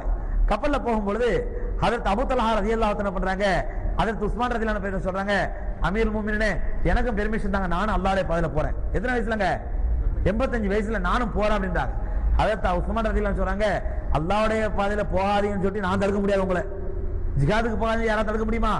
இன்னைக்கு சில சுயநலவிகள் என்ன பண்ணாங்க ஜிஹாதெல்லாம் கிடையாது அது ரசூலுல்லாஹ் காலத்தோட முடிஞ்சு போச்சு இன்னைக்கு ஜிஹாத் தேவையில்லை அப்படின்னு சொல்லி சில வாயில வந்து அப்படியே உலர ஆரம்பிச்சிருவாங்க. அது பிரச்சனை இல்லை. இப்போ பெருமானார் ஸல்லல்லாஹு அலைஹி வஸல்லம் அல் ஜிஹாது மாலின் லா யௌமில் கியாமா ஜிஹாத் என்னைக்கு வரலும் உண்டு? கியாமத் நாள் வரலும் உண்டு. அல்லாஹ் வாய்ப்பு கொடுத்தா செய்யலாம். அல்லாஹ் நமக்கு வாய்ப்பு கொடுத்தா நாம என்ன பண்ணி ஆகணும்? செஞ்சுதான் ஆகணும். என்ன ஹஸ்ரத் திடீர்னு குண்டத்துக்கு போடுறீங்க? என்னாச்சு? நல்லா தானே பேசிக்கிட்டு இருந்தீங்க, திடீர்னு என்னாச்சு உங்களுக்கு? என்னங்க யாரும் தயாரா இல்லையா? இன்ஷா அல்லாஹ் சொல்லுங்க. ஹைர் அல்ஹம்துலில்லாஹ். நம்ம நியத் இருந்தா போதும். நான் ஏற்கனவே உங்களுக்கு சொல்லியிருக்கிறேன் மன் சால ஷஹாதத இன்தல்லாஹி யபாத்துல்லாஹ் ஃபீ ஸும்ரத்தி ஷுஹதா வலவ் மாத அலா ஃபர்ஷின் ரசூலுல்லாஹி ஸல்லல்லாஹு அலைஹி வஸல்லம் தெளிவான ஹதீஸ். யார் அல்லாஹ்விடத்திலே யா அல்லாஹ் உயிர் போறது ஒரே முறை போவது அது உனக்காக வேண்டி என்னுடைய உயிரை வாங்கிக்க உன்னுடைய பாதையில ஷஹாதத்து கொடு அப்படின்னு சொல்லி நீங்கள் கேட்டுக்கொண்டே இருப்பீர்களானால் நீங்க நோய்வாய்ப்பட்டு ஜிஹாதுக்கே போகாம போர்க்களத்துக்கே போகாம எதிரிகளே சந்திக்காம நீங்கள் நோய்வாய்ப்பட்டு மரணித்தாலும் கூட அல்லாஹ் உங்களை யாரோட இருப்போம்? மறுமையில சுஹதாக்களோடு எழுப்பவங்க நியத்துக்காக வேண்டி பெருமானார் ஸல்லல்லாஹு அலைஹி வஸல்லம் அவர்கள் அந்த மாதிரி சொல்லியிருக்காங்க. அந்த அடிப்படையில் ஹஜ்ரத் உஸ்மான் ரலியல்லாஹு தஆலா சொன்னாங்க, அபூ தல்ஹாவே உங்களை மறுப்பதற்கு எனக்கு எந்த விதமான உரிமையும் கிடையாது, நீங்க போகாதீங்கன்னு சொல்றதுக்கு எனக்கு எந்த விதமான ரைட்ஸ் கிடையாது. ஆனா உங்களுடைய உடல்நிலைமை பார்த்துங்க, 85 வயசு ஆயிப்போச்சு, ரொம்ப பலகீனமா இருக்கிறீங்க, நீங்க உங்களோட உடல்நிலை பார்த்துங்க அப்படின்னு சொன்ன உடனே ஹஜ்ரத் அபூ தல்ஹா என்ன பண்றாங்க, நான் போறதுக்கு உங்களோட பெர்மிஷன் உண்டு இல்லையா, நான் தடுக்க மாட்டேன் அப்படின்றாங்க. ஹஜ்ரத் அபூ தல்ஹா ரலியல்லாஹு தஆலா கிளம்பிடுறாங்க. ஜிஹாதுக்கு போகணும்னு சொல்லி அவசரமா எல்லாம் ட்ரெஸ் வாள் அம்பு எல்லாத்தையும் எடுத்துட்டு கிளம்புறாங்க. கிளம்புனா அவங்களுடைய மகன்கள்லாம் வர்றாங்க. வந்து தந்தையே, நீங்க வந்து அந்த ஷேகுன் கபீர், நீங்க ரொம்ப வயசு முதியவர் ஆயிட்டீங்க, 85 வயசு ஆச்சுப்பா, நடக்கக்கூடிய முடியல உங்களால, தள்ளாடி தள்ளாடி நடக்கிறீங்க. இந்த சூழ்நிலையில தயவு செஞ்சு நீங்க வீட்டுல ரெஸ்ட் எடுங்க, நாங்க போறோம் உங்க சார்பா அல்லாஹ்வுடைய பாதையில, நாங்க ஜிஹாதுக்கு போறோம் அல்லாஹ்வுடைய பாதையில, நாங்க அத்தனை பேரும் போறோம், எத்தனை பேர் திரும்பி வர்றோமோ அத்தனை பேரை மட்டும் பாத்துங்க, மத்தவங்க இன்ஷா அல்லாஹ் ஷஹீத் ஆயிடுறோம், ஆனா தயவு செஞ்சு நீங்க போகாதீங்க, நீங்க ரெஸ்ட் எடுங்க அப்படின்றாங்க. ஹஜ்ரத் அபூ தல்ஹா ரலியல்லாஹு தஆலா சொல்றாங்க, பிள்ளைங்களா, அல்லாஹ்வுடைய கட்டளை என்ன தெரியுமா, இன்ஃபிரு ஹிஃபாஃபம் வ ஸகீலா, இன்ஃபிரு ஹிஃபாஃபம் வ ஸிகாலா, நீங்கள் நல்ல ராஹத்தாக இருந்தாலும் அல்லாஹ்வுடைய பாதையில புறப்படுங்கள், அல்லாஹ்வுடைய தீனுக்கான ஜிஹாதுக்காண்டி புறப்படுங்கள், ரொம்ப கஷ்டத்துல இருந்தாலும் அல்லாஹ்வுடைய தீனுக்கான ஜிஹாதுக்காண்டி புறப்படுங்கள்.